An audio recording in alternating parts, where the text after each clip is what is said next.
बिस्मिल्लाहिर्रहमानिर्रहीम। अस्सलामु अलैकुम। हज़रत इब्राहीम ख्वास रहमतुल्लाह अलैहि फरमाते हैं कि एक दफ़ा मैं एक जंगल में से गुज़र रहा था कि मुझे रात हो गई।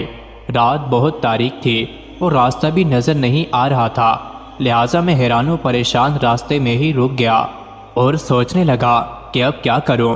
अभी मैं इसी शशो पंज में था कि अचानक मैंने किसी कुत्ते के भौंकने की आवाज़ सुनी।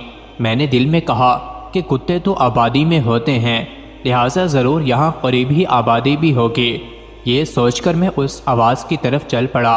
अभी मैं चंद ही कदम चला था कि अचानक किसी जिन ने मेरे मुंह पर एक ज़ोरदार तमाचा रसीद कर दिया। मैं दर्द की शिद्दत से वहीं बैठकर रोने लगा। फिर उस तकलीफ़ की हालत में मैंने अल्लाह की बारगाह में शिकायत की और कहा कि ए अल्लाह, क्या तेरी हिफ्ज़ व अमान में चलने वालों का यही हशर होता है।